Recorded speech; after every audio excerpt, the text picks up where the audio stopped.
Grace and peace to you in the name of God the Creator, Christ the Redeemer, and the Spirit who sustains us. Amen. If this story reminds you a little bit of Esther, there's good reason. It's a little on the ridiculous side.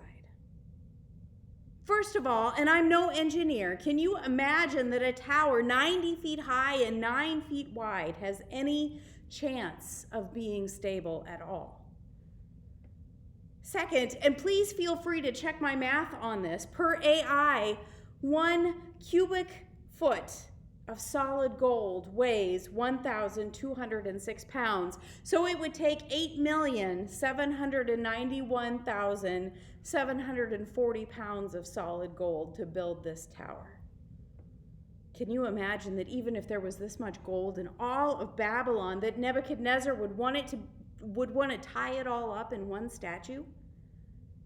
And then he orders all of the nobility, the governors, the counselors, treasurers, judges, magistrates, all the provincial officials to tell all the people of every nationality and language that any time they hear any instrument of the royal orchestra, they are to bow down and worship this golden image or be thrown into a blazing furnace.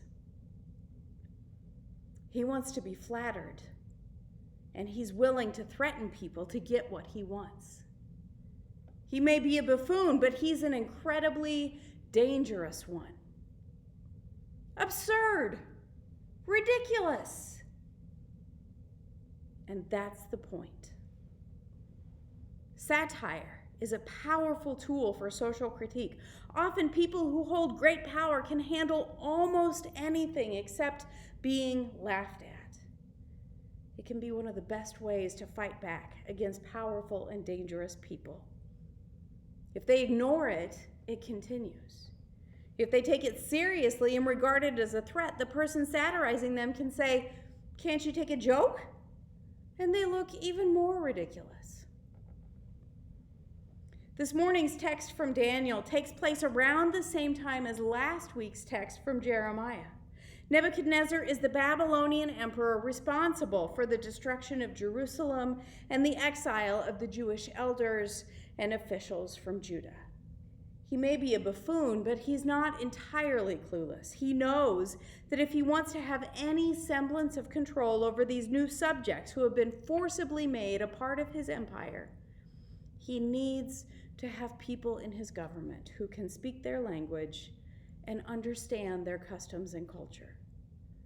And so he appoints some exiled youth to positions in his government. Among them are Shadrach, Meshach, and Abednego, Babylonian names given to Hebrew nobility. But then, as in the book of Esther with her uncle Malachi, issues start to arise. In Daniel chapter 2, there was an issue when Nebuchadnezzar summoned a group of magicians, enchanters, and astrologers from Chaldea because he was troubled by a recurring dream. He asked them to interpret the dream, but refused to tell them what it was, threatening the lives of anyone who couldn't tell him both his dream and its interpretation, but promising untold riches for anyone who could. No one could, of course, but God gave Daniel, another Hebrew youth and a friend and colleague of Shadrach, Meshach, and Abednego, both the knowledge of the dream and the wisdom to interpret it. So the Chaldeans are a little jealous of Daniel and his friends and decide to make trouble. They report to Nebuchadnezzar that not only are the 3 Hebrew court officials not worshiping the ridiculously tall and skinny golden image, but they also aren't serving the Babylonian gods, which wasn't even a part of the original order.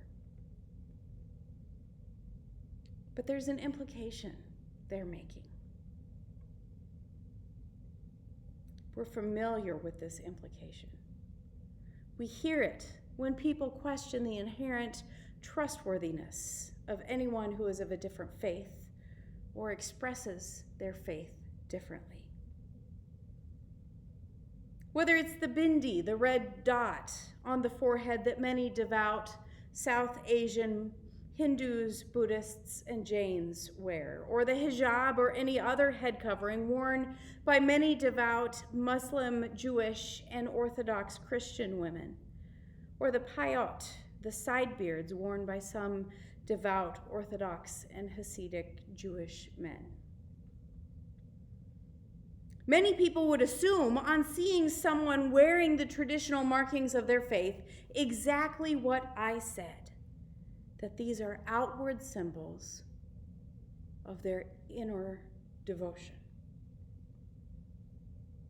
But some people assume that these symbols of devotion are somehow also symbols of something else. Untrustworthiness perhaps, or disloyalty.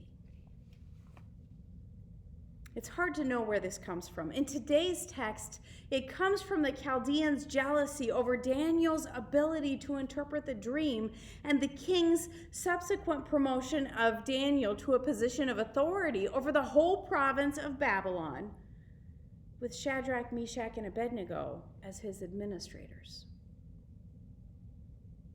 Can you imagine what a dark time this would be for the three of them? They'd spent 3 years proving that they are loyal subjects of Nebuchadnezzar, regardless of their inner devotion, regardless of their insistence on the outward symbols of their faith, such as their dietary restrictions.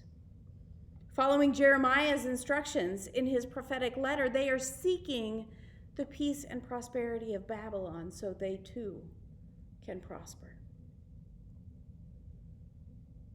And then with a word from the Chaldeans, because of the glittering tower that this buffoon Nebuchadnezzar insists everyone worship, everything is at risk. Their futures, their lives. Are they married or planning to get married? If so, what will happen to their wives or future wives? What will happen to their children, to the children they hope to have someday, to their hopes for the far-off future when their children's children might return to Jerusalem? They have a choice to make. Do they obey the law as it has been decreed by their ruler? Or do they look to their inner devotion to God and to the teachings of their faith? The central teaching of their faith is summed up in Leviticus chapter 19. Love and serve God and their neighbors, justly and with equity. That's the moral standard to which their faith holds them, the moral standard to which God holds them.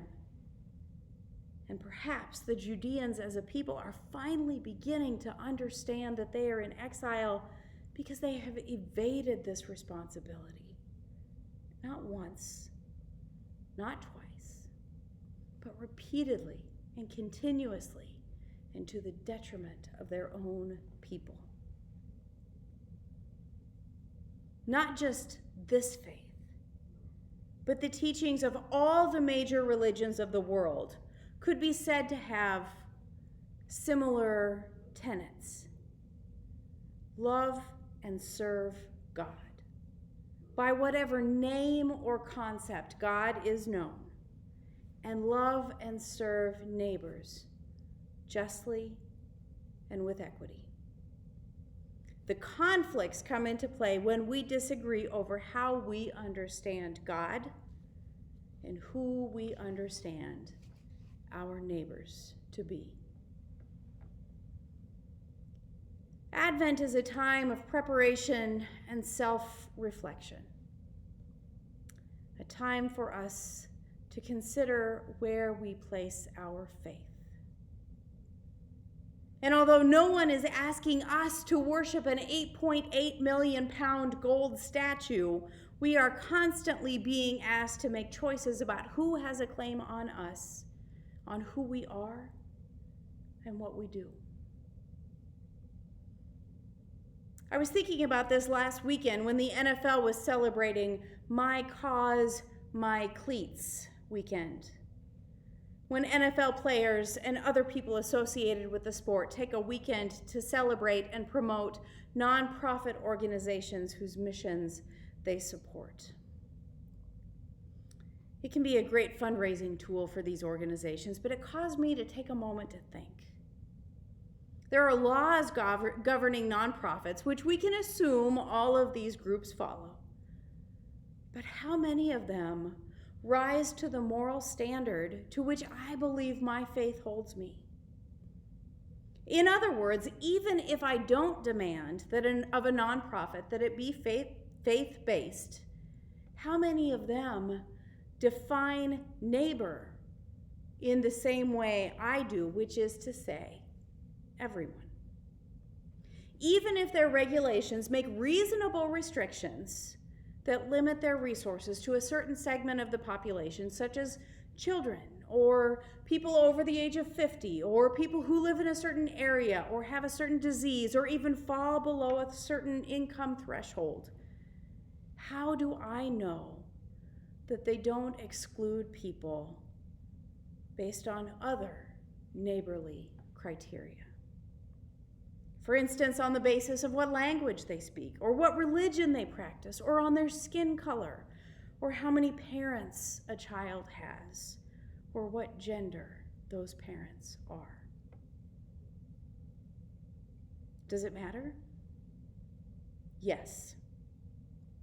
We have a higher moral responsibility to God, to our neighbors, and to ourselves to ensure that when we care for our neighbors, or that when we help someone else to care for our neighbors, we are caring for all of our neighbors and not making value judgments about who deserves to be cared for and who does not. Shadrach, Meshach, and Abednego stand in the shadow of the glittering 90-foot-tall monument to power and authority. And they can perhaps see the brightness of the flame in the furnace, so bright and so hot that it overwhelms everything around it. And although they are in the dark, they are not fumbling. They're on sure ground. They know they are not alone.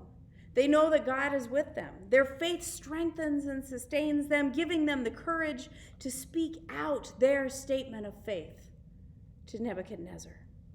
We don't need to justify ourselves to you. We have faith that God will save us. And even if God doesn't save us, our faith is still strong enough that we can't worship your gods or this ridiculous tower. They aren't blinded by the glitter of the golden tower or the blaze of the fire in the furnace. They're in the darkest shadows of exile and the threat of death. Their faith in God is the firm conviction to which they cling. They don't need to see dawn breaking over Jerusalem to know that God is with them. Through the advent of our lives, we wait in the dark. We sit in the shadows of distrust and disagreement, of doubt and fear and anger. But through it all, we know that Jesus is already with us. We know that when we cling to the higher moral standards to which our faith calls us, the darkness is a place of certainty and deep faith. A solid foundation on which we can stand and proclaim that we too will not worship the glittering distractions around us. Amen.